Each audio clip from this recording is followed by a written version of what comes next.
Aladdin's Lamp. A long time ago, in Persia, a poor boy called Aladdin was playing with his friends in the streets of his city. A stranger came up to him and asked him if he was not the son of Mustafa the tailor. "I am, sir," replied Aladdin, "but he died a long while ago." When the stranger heard this, he embraced Aladdin, saying, "My boy, I am your long-lost uncle." Aladdin ran home and told his mother all about this newly found relative, and she prepared supper for them all. The next day, the uncle led Aladdin out far beyond the city gates. They journeyed onwards until late afternoon, but Aladdin did not feel tired because his uncle told him so many interesting stories. Eventually, they reached the foot of a mountain. "We will go no farther," said the false uncle. For in truth he was not Aladdin's relative, but an African magician in disguise. "I will show you something wonderful," he said. The magician lit a fire and threw some powder on it while saying some magical words. The earth trembled a little, and a large boulder rolled on one side.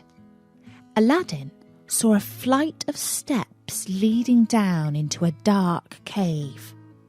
The opening was just large enough for a boy to pass through, but plainly the magician, who was rather fat, would not have managed to enter the cave himself. "Go down," commanded the magician. "At the foot of those steps you will find an open door leading into 3 large holes. Pass through them without touching anything, or you will die instantly. These halls lead into a garden of fine fruit trees. Walk on until you come to a table on which stands a lighted lamp. Pour out the oil it contains and bring it to me." Aladdin was afraid to disobey the magician and went down the stairs into the cave. On the ground he found a ring, and despite the magician's order not to touch anything, he picked it up and slipped it onto his finger. He did not die. Then he passed through the garden, where he picked fruit from the trees. Later on, he found the lamp, just as the magician had said, and he went back up the stairs to the mouth of the cave. The magician cried out, "Make haste and give me the lamp!" But Aladdin saw through this trick and understood that as soon as he handed over the lamp, the magician would replace the stone and he would be shut inside the cave, never to leave. And so Aladdin called out, "Let me out first, and only then will I give you the lamp." The magician flew into a terrible rage, and throwing some more powder onto the fire, he said some more magic words, and the stone rolled back into its place. For 2 days, Aladdin remained trapped inside the cave. At last, he clasped his hands in prayer, and in so doing rubbed the ring that he had just picked off the ground. Immediately, an enormous and frightful genie rose out of the earth, saying, "What wouldst thou with me? I am the slave of the ring, and will obey thee in all things." Aladdin fearlessly replied, "Deliver me from this place." Whereupon the earth opened up, and he found himself back at home. "Alas, child," said his mother when she noticed him. "I have nothing to eat in the house. We will go hungry again tonight." Aladdin soothed her, saying that he would sell the lamp to get some money for food. As it was very dirty, his mother began to rub it, that it might fetch a higher price. Instantly, a hideous genie appeared and asked what she would have. She fainted away, but Aladdin, snatching the lamp, said boldly, "Fetch me something to eat." The genie returned with a silver bowl, 12 silver plates containing rich meats, 2 silver cups, and 2 bottles of wine. Aladdin's mother, when she came to, said, "Where did you get this splendid feast?" "Ask not, but eat," replied Aladdin. One day, the Sultan, who ruled the city, ordered that everyone was to stay at home and close his shutters, while the princess, his daughter, went to and from the bath. Aladdin was seized by a desire to see her face, which was very difficult, as she always went veiled. He hid himself behind the door of the bath and peeped through a chink. The princess looked so beautiful that Aladdin fell in love with her at first sight. He went home and told his mother that he loved the princess so deeply that he could not live without her. His mother burst out laughing, but Aladdin at last persuaded her to go to the Sultan and request his daughter's hand in marriage for her son. She fetched a napkin and laid in it the magic fruits from the enchanted garden, which sparkled and shone like the most beautiful jewels. She took these with her to please the Sultan. After waiting several days at the palace, she was admitted to see him. She threw herself down at the foot of the throne and waited for several minutes until the Sultan said to her, "Rise, old woman, and tell me what you want." She hesitated, then told him of her son's love for the princess, only at last remembering to open the napkin that contained the magic jewels. When the Sultan saw this wonderful present, he was thunderstruck, and turning to his chief adviser, the Grand Vizier, he said, "Ought I not to give the princess to one who values her at such a price?" The vizier, who was hoping that his own son would marry the princess, begged the Sultan to delay the wedding for 3 months, during which time he hoped to make him a richer present. Aladdin waited patiently for his wedding in 3 months' time. But after 2 months, his mother, going into the city to buy oil, found everyone rejoicing and asked what was going on. "Do you not know," was the answer, "that the son of the Grand Vizier is to marry the Sultan's daughter tonight?" Aladdin was stunned when he heard the news, but presently he took down the lamp and rubbed it. The genie of the lamp appeared, saying, "What is thy will?" Aladdin replied, "The Sultan has broken his promise to me, and the vizier's son is to marry the princess. My command is that you bring me the princess here, so that the scoundrel can't have her." "Your wish is my command," said the genie, and in an instant the princess was sitting in Aladdin's room, still wearing her wedding dress. He told her not to be afraid, but she was utterly confused and quite terrified. The next morning, the genie took her back to the palace. The princess told her mother how she had been carried by magic to some strange house.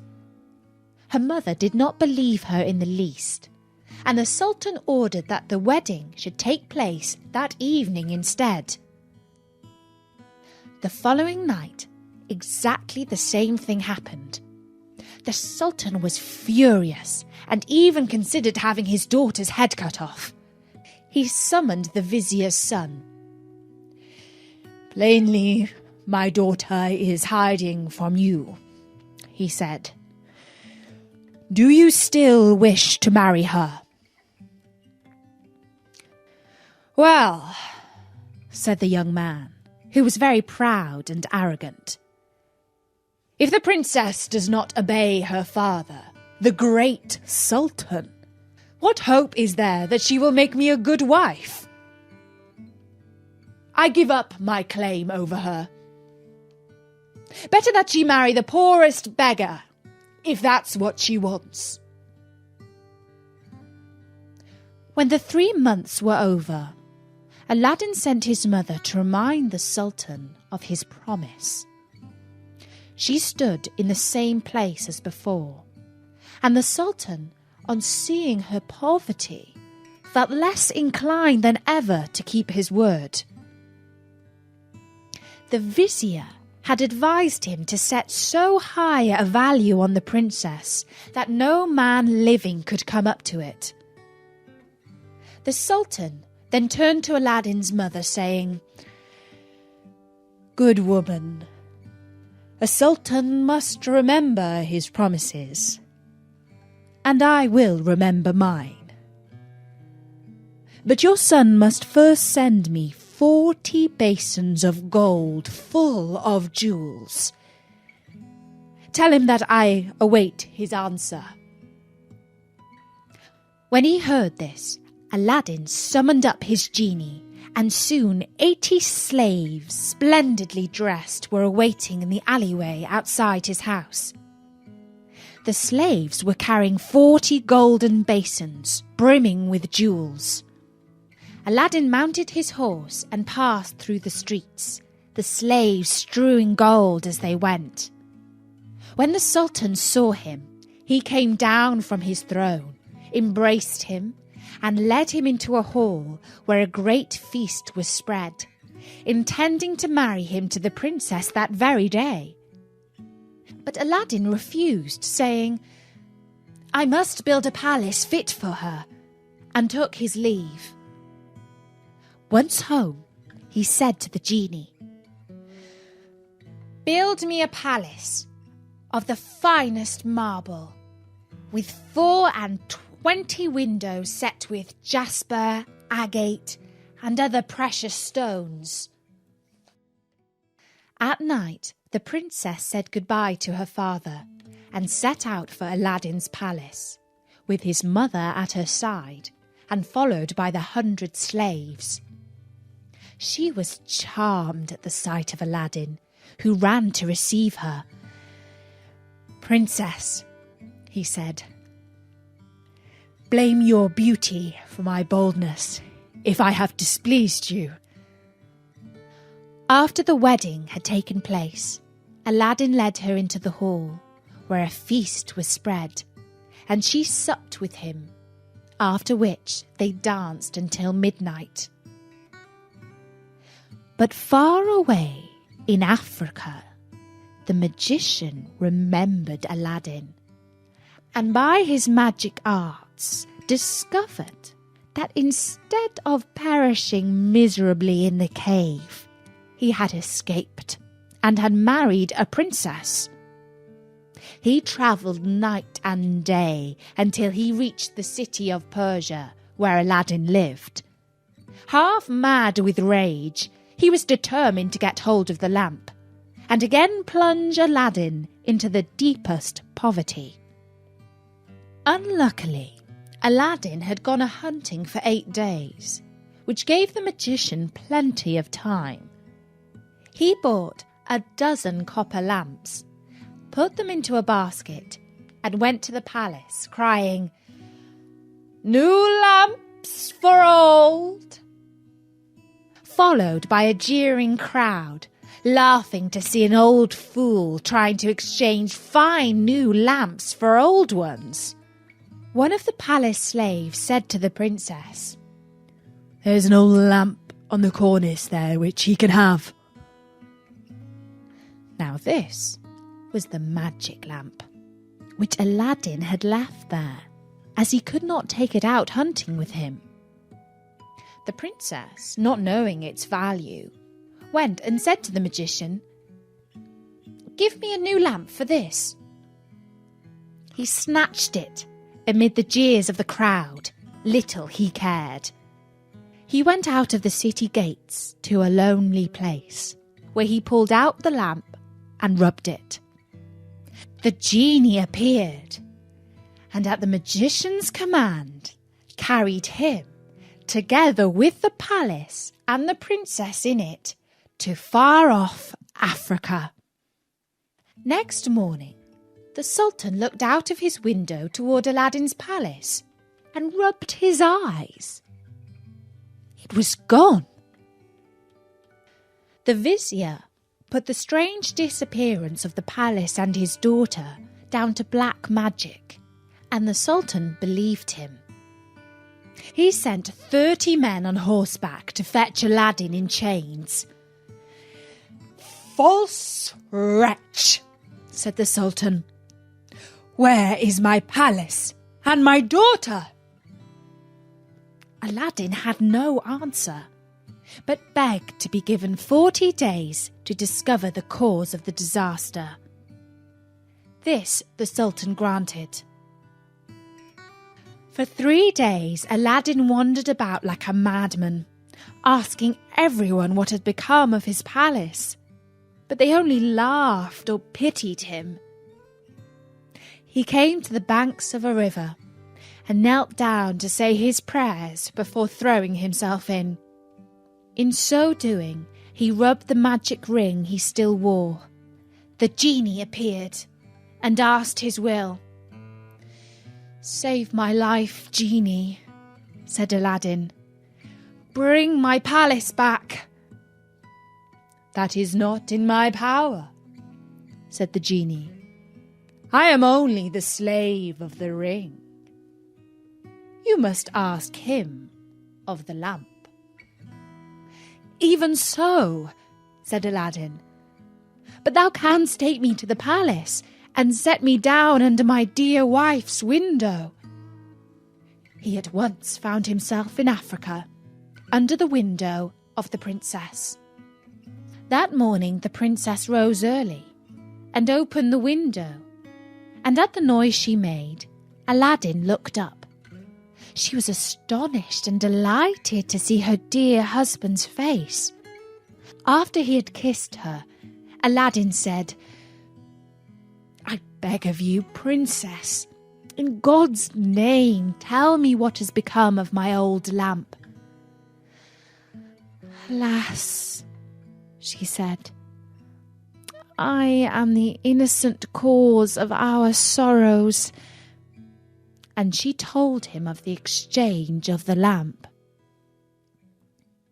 Aladdin comforted her and gave her a small bottle containing a certain powder. "Put on your most beautiful dress," he said to her, "and receive the magician with smiles, leading him to believe that you have forgotten me. Invite him to sup with you, and say you wish to taste the wine of his country. He will go for some wine, and while he is gone, I will tell you what to do."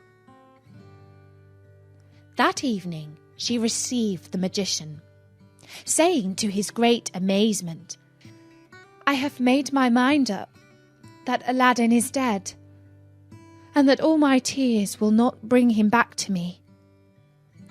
So I am resolved to mourn no more, and have therefore invited you to sup with me. But let us try some wine of Africa." The magician flew into his cellar, and the princess put the powder Aladdin had given her into his cup. When he returned, The magician made her a speech in praise of her beauty. But the princess cut him short, saying, "Let us drink first, and you shall say what you want afterward."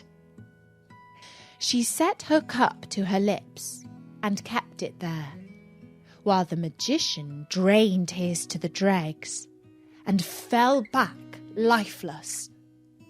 Aladdin came into the room, went to the dead magician, took the lamp out of his clothes, and bade the genie carry the palace and all in it back to Persia. This was done in an instant. The Sultan, who was sitting in his chamber mourning for his lost daughter, happened to look up and rubbed his eyes, for there stood the palace as before. He hastened to it, and Aladdin received him with the princess at his side.